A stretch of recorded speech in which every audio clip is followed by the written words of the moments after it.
আসসালামু আলাইকুম। আজকে আমরা এই যে স্ক্রিনটা দেখতে পাচ্ছেন আপনারা, এই স্ক্রিনটা তৈরি করব। সেটা কিভাবে তৈরি করব সেটাই আমি আপনাদেরকে দেখাবো। প্রথমত কথা হলো যে আমরা একটা কুইজ অ্যাপ্লিকেশন তৈরি করতেছি। আপনারা যাতে করে আমার এই কুইজের প্লেলিস্টে যারা ফলো করতেছেন তারা অবশ্যই আমার প্রত্যেকটা কোড বুঝতে পারবেন। আর যারা ফলো করতেছেন না আমি বলব যে আপনারা কুইজের ফার্স্ট টু লাস্ট পর্যন্ত ভিডিওগুলো দেখেন, সিকোয়েন্স মেইনটেইন করে দেখেন। আদারওয়াইজ এখানে অনেক কিছু বুঝতে পারবেন না।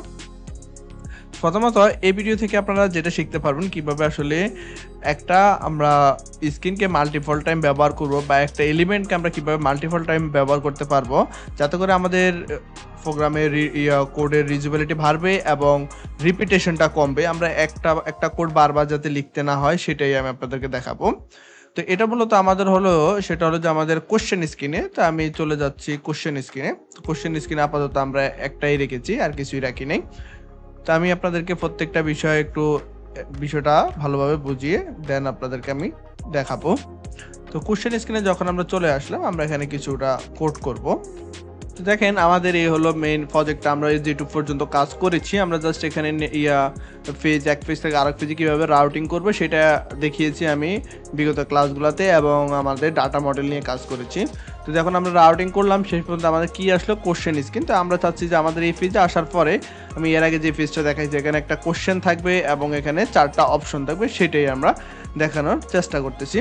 তো আমি এখান থেকে এটাকে রিমুভ করে দিচ্ছি, কারণ আমরা যখন মাল্টিপল উইজেট নিয়ে কাজ করবে সেক্ষেত্রে অবশ্যই আমাদের কলাম উইজেটের কিন্তু প্রয়োজন হবে, আদারওয়াইজ কিন্তু আমরা কাজ করতে পারবো না।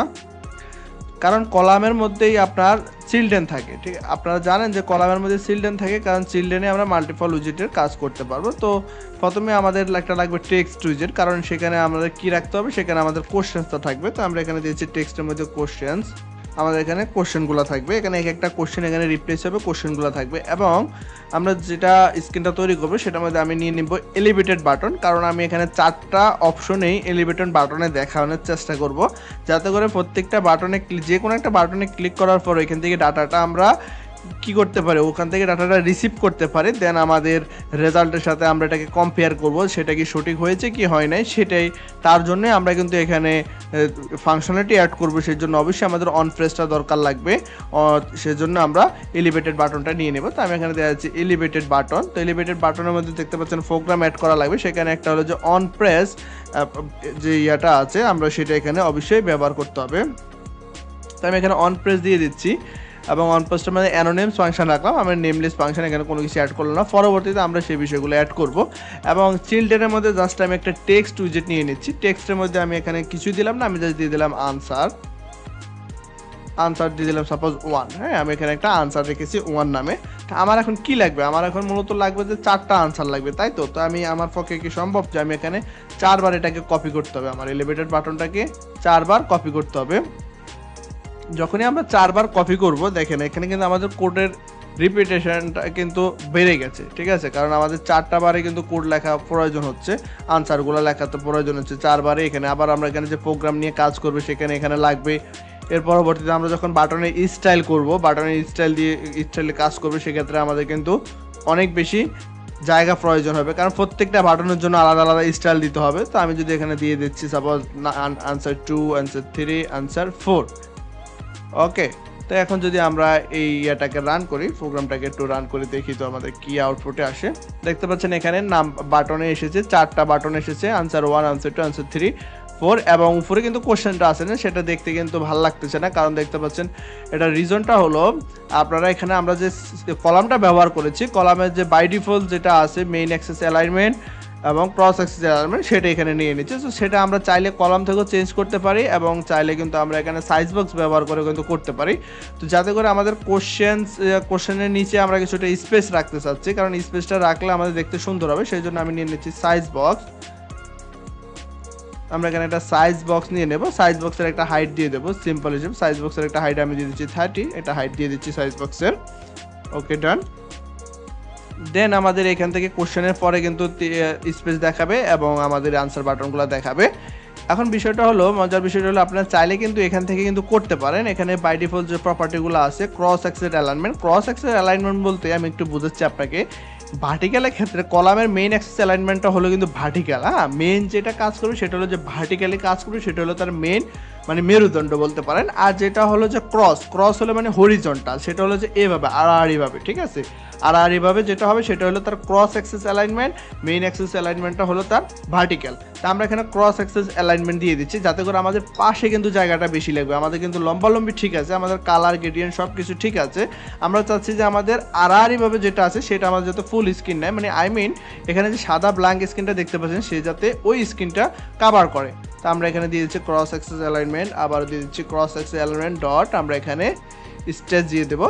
সেক্ষেত্রে যদি আবারও যদি আমরা এটাকে হট রিলোড করে নিই দেখতে পারবো আমাদের কিন্তু এখন কন্টেন্টটা পুরা স্ক্রিন যেটা আছে পুরা স্ক্রিনে সেটা হয়ে গেছে। ডান। এখন আমাদের কাজ হলো আমাদের কন্টেন্টগুলো আমরা চাচ্ছি যে মিডল পজিশনে নেওয়ার জন্য মিডল।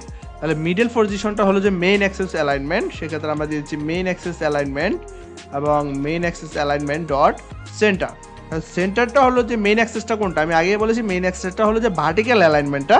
তো যখন আমি মেইন অ্যাক্সেসটা ব্যবহার করলাম দেখতে পাচ্ছেন আমার কন্টেন্টগুলো কিন্তু আমার উইজেটগুলো কিন্তু একবারে স্ট্রেট হয়ে গেছে, ভার্টিক্যালি সেটা চলে আসছে। এখন সেম কাজটা আমরা আরেকভাবে করতে পারি, সেটা আমি আপনাদেরকে দেখাচ্ছি। আমরা এখান থেকে সেন্টারটা রেখে দিলাম, বাট ক্রসের জায়গায় আমরা এটাকে কমেন্ট করে দিচ্ছি এবং এই উইজেটটাকে আমরা র্যাপ করব। আমরা এটাকে র্যাপ করে আমরা এটাকে দিয়ে দেবো সাইজ বক্স।